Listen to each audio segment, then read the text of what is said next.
Hello and welcome. मैं हूं पराग और ये जो बज रहा है इस इंस्ट्रूमेंट को कहते हैं शहनाई। जी हाँ, ये शहनाई कई फिल्मों में इस्तेमाल होती है और अक्सर बड़ी बड़ी फिल्मों के बड़े बड़े गाने जब हम सुनते हैं उसमें कई सारे गाने का में इंस्ट्रूमेंट बजते हैं और हम लोगों को पता नहीं होता कि किसने बजाए हैं।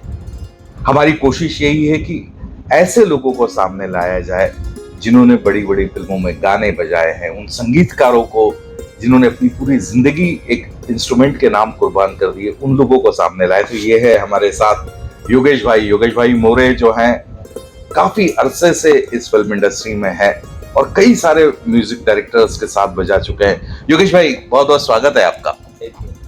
योगेश भाई, शहनाई एक ऐसा इंस्ट्रूमेंट है कि वैसे ही बहुत कम लोग बजाते हैं। आपकी जिंदगी में शहनाई कहाँ से आई?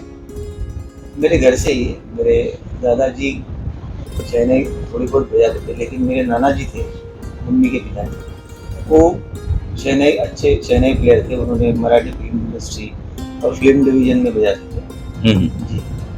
तो आपका कैसे रुझान हुआ? क्या मतलब मैं ऐसे ही एक दिन घर में स्कूल से आके मेरे चाचा जी की शहनाई थी, वो ऐसे ही प्ले कर रहा था, बजा रहा था। तो नाना जी घर पे आए, उन्होंने पूछा मुझे कि क्या कर रहे हो? मतलब बस प्रैक्टिस कर रहा हूँ। अच्छा करो तो बजाओ सारे गम पता नहीं सर। तो मैंने बजाया तो उन्होंने कहा अच्छा है, आप हमारा फूक अच्छा है, ग्लो अच्छा है, पिकअप अच्छा है, तो तुम करो इसमें प्रैक्टिस और आगे बढ़ो। फिल्म इंडस्ट्री में पदार्पण कब हुआ, कैसे हुआ? 89 के बाद फिर मैं 91 में दिल्ली गया सीखने। सतीश प्रकाश जी और मेरे नाना जी KR यादव। सतीश प्रकाश जी तो बहुत बड़े शहनाई वादक थे दिल्ली जी। तो वहाँ 4 साल 4.5 साल था मैं गुरु शिष्य परंपरा में। उसके बाद मैं 95 में बॉम्बे आया, मुंबई वापस। 96 से मैं शुरू किया धीरे धीरे ऑडियो लाइन उस टाइम थी, तो ऑडियो में काम करना शुरू किया। फिर मैंने CMA का सिने म्यूजिक एसोसिएशन का फिल्म का कार्ड बनाया, तो रहता है। CMA is cine music association, जिसका कार्ड बनाना पड़ता है। जो लोग आने वाले हैं इंडस्ट्री में उनके लिए बता दूं जी। फिर उसके बाद शुरू हुआ धीरे धीरे ऑडियो का दौर। उसके बाद आपके पास काम किया तो आपने मेरा रेफरेंस कहीं और दिया, धीरे धीरे करके फिर चैन बन गई। तो पहला किसके साथ काम शुरू हुआ? पहला मैंने फिल्म में जिनके साथ काम शुरू किया वो इस्माइल दरबार। हाँ। तो उनकी फिल्म अभिषेक बच्चन जी की आई थी, उसका भी नाम है शायद, अभी फिल्म का नाम याद नहीं है। तो उस टाइम मैंने फर्स्ट रिकॉर्डिंग उनकी स्पेक्ट्रल हारमोनियम कांतापुर में था स्टूडियो, वहाँ पे मतलब तभी 8 शहनाई प्लेयर थे, तो झुंड में बजाता था मैं पहले। वो गाना कौन सा है, वो याद है आपको? वो इतना याद नहीं, वो बहुत 22-23 साल हो गए। लेकिन उसके बाद फिर मैं वेस्टर्न आउटडोर में हम लोग ने किया, तब 26 लोग टूटी में थे।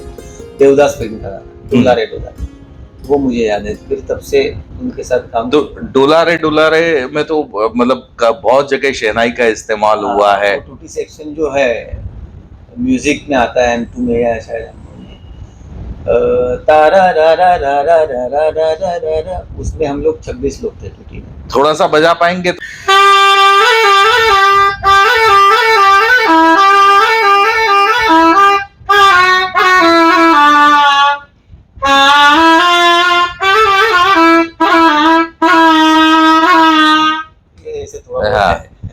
तो गाने का जो स्केल बनता है हम जो को सुनाई आता है, उसमें कई सारे इंस्ट्रूमेंट्स का दबा छुपा हुआ होता है। फिर डोलारे से शुरू हुई सही मायने में यात्रा। फिर कैसे क्या क्या आगे बढ़ी चीजें?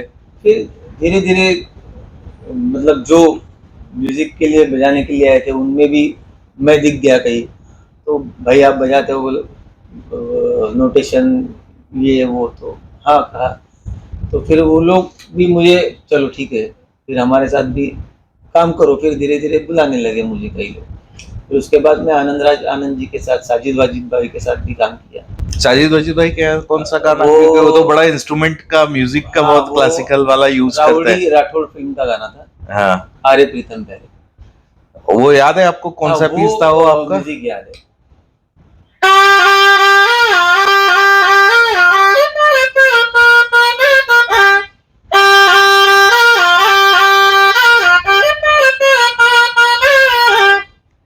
देखिए गाने की खूबसूरती कैसे इंस्ट्रूमेंट से, और ये इतना सा पीस बजाने के लिए 25 साल की साधना उसके पीछे लगती है। और जब फिल्म इंडस्ट्री मतलब होता यही है ना कि वो बिल्कुल, छोटा सा पीस है, लेकिन हाँ। वो परफेक्शन के साथ आना गाने जरूरी के है। साथ, और जहाँ उसका गैप है वही करेक्ट बनना चाहिए। और ऐसे वो आपको लगता है कि वो एक ही पीस है, लेकिन 6-6 ट्रैक तभी मेरे लिए गए थे शहनाई के 2 ट्रैक, फिर ये ऐसे ये ये निकल के अलग साउंड था उसमें। अच्छा, ये इसका साउंड अलग बनता है हाँ, वो इसका? सुंदरी के टाइप।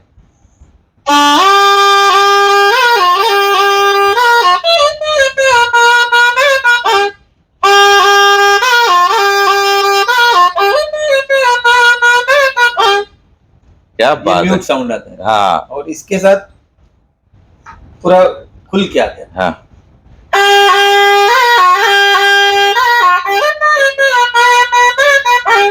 क्या बात है। तो फिर साजिद वाजिद भाई के साथ ये गाने, वो और क्या क्या लैंडमार्क आप कहेंगे कि यार मजा आया काम करके?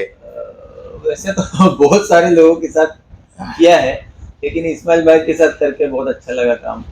साजिद वाजिद भाई के भी बहुत सारे गाने बजाए, आदेश श्रीवास्तव जी के पास बजाया, बाबुल फिल्म का गाना था, कहता है बाबुल, हाँ, उसमें भी उन्होंने अच्छा काम मतलब मेरे से निकलवा के लिया उन्होंने। आदेश भाई बहुत ही कमाल के इंसान बिल्कुल, थे, और बिल्कुल। मेरे तो बिल्कुल बड़े भाई जैसे थे। अनफॉर्चुनेटली वो नहीं रहे। नहीं रहे, उनके स्टूडियो में ही वहाँ जू में जाके हाँ, बाबुल का गाना किया, कहता है बाबुल। फिर तो मुझे तूफान जब आई थी राकेश जी की, राकेश ओम प्रकाश मेहरा अभी की, 2000 उसमें काफी शहनाई का इस्तेमाल हुआ था। हाँ, वो बैकग्राउंड वगैरह, और गाना तो वो हल्ले गुल्ले वाला गाना था, उसमें तो शहनाई यूज हुई मेरी, लेकिन वो पूरा बैकिंग में भी सब वेस्टर्न था, इसके लिए उसमें इतना मालूम नहीं था। अब बैकग्राउंड में अच्छा उन्होंने मुझे शंकर जी ने मुझसे करवा के लिया था बैकग्राउंड का पीस। वो तो एक कैरेक्टर ही शहनाई हाँ। वाला था उसमें। हाँ जी।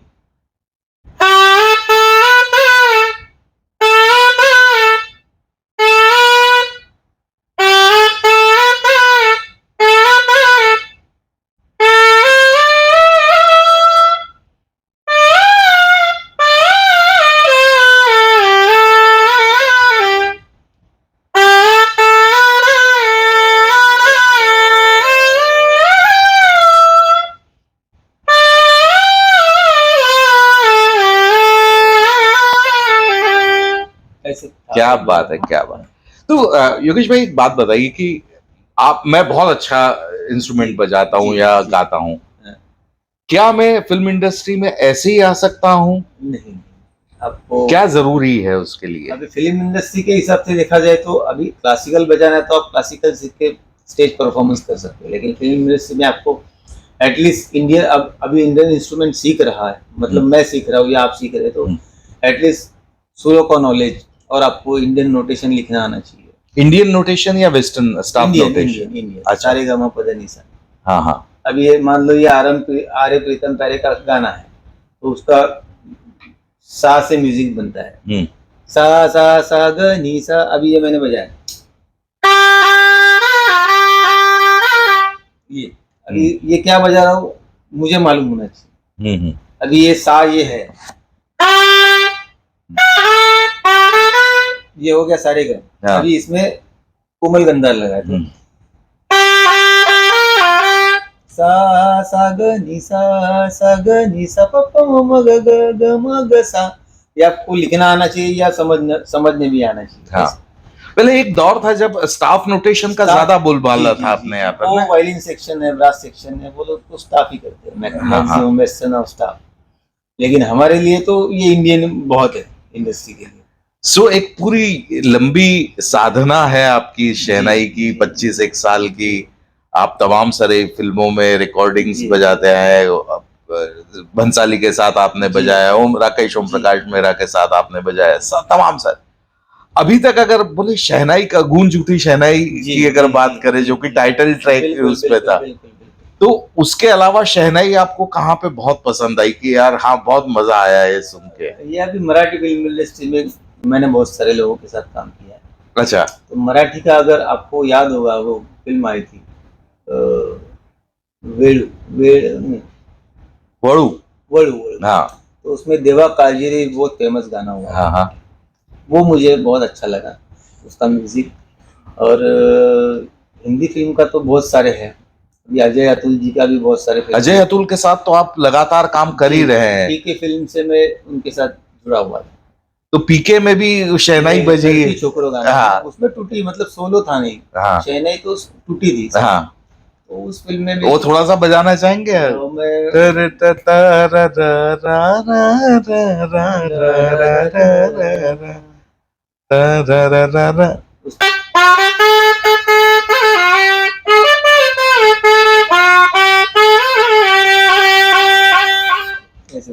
क्या बात है।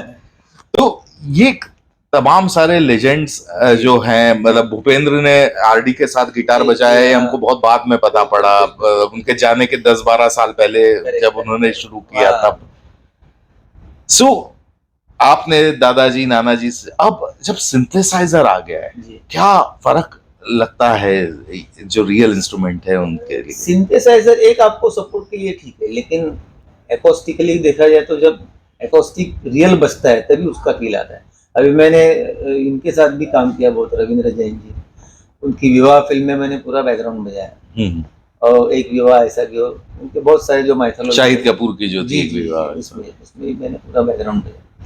तो एकॉस्टिक जो होता है उसका फील अलग होता है। आप अगर कीबोर्ड से शहनाई टोन निकालोगे तो, अगर हम लोग मान लो अभी कीबोर्ड में आपने किया, ये कीबोर्ड में नहीं आएगा, और ये आप कीबोर्ड में ऐसे आएगा, लेकिन जो हमारा जो वेट है वो कीबोर्ड से नहीं आएगा। अगर आप संतूर का पीस कीबोर्ड से डाल रहे हो तो जो स्ट्रिंग का आस है या उसकी जो ब्यूटी है, संतूर की एक स्ट्रिंग अगर टंग बजती है तो उसकी आवाज जो होती है वो कीबोर्ड में नहीं आएगी, वो तो म्यूट ही आएगा।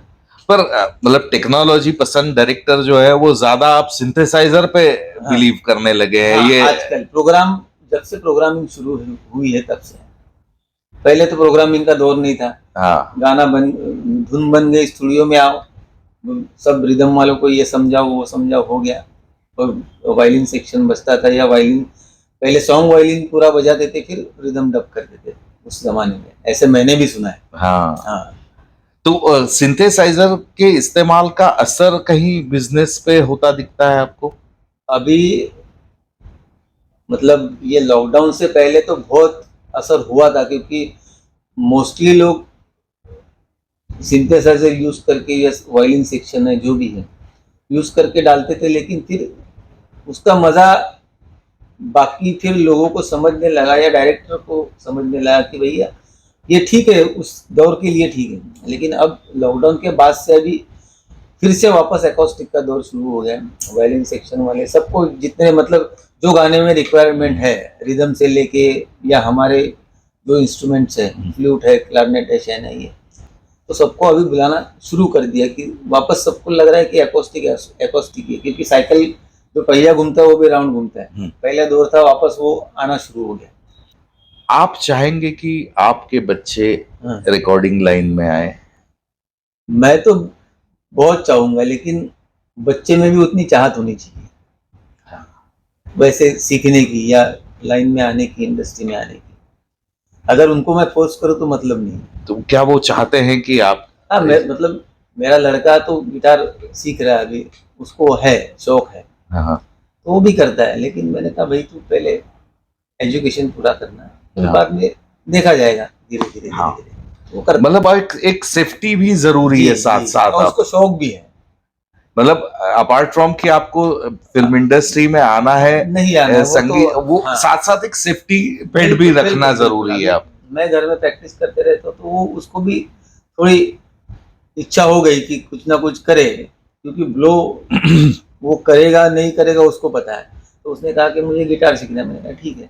अब वो यूट्यूब पे देख देख के फिर कर करके सीख रहा है, बजा रहा है थोड़ा बहुत। चलिए, हम सभी फिल्म प्रेमी जो है वो आपको वंदन करते हैं, आपको प्रणाम करते हैं, क्योंकि आपकी साधना से कई गाने सिद्ध हुए हैं। वो सिद्ध होने में कहीं ना कहीं आपका योगदान है जो हमको पसंद आए हैं। चलते चलते क्या सुनाना चाहेंगे आप जो फिल्म से नहीं है? नहीं, फिल्म से नहीं है वो तो है। मैं एक मराठी का भी आपको एक बजा देता हूँ, जो फेमस सॉन्ग हुआ है जी। देवा काळे जी। तो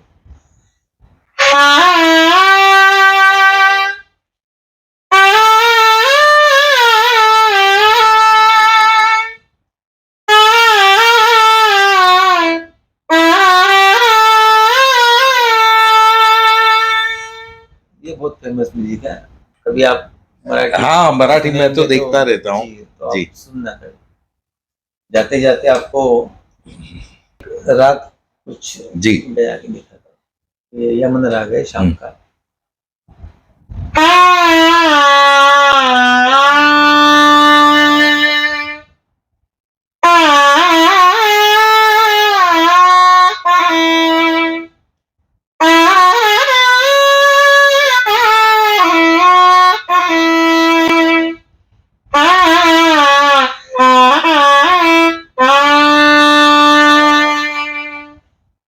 क्या बात है, क्या बात है। तो दोस्तों, ये था सफर हमारा योगेश भाई के साथ का। उम्मीद है आपको शहनाई का साउंड समझ में आया होगा। अब अगली बार आप जो फिल्म के गाने सुनेंगे और शहनाई समझ में आएगी, तो आप ये मान के चलिए कि योगेश भाई या उनके जैसे कई कलाकारों की साधना उनके पीछे है। Thank you very much Yogesh भाई, गॉड ब्लेस।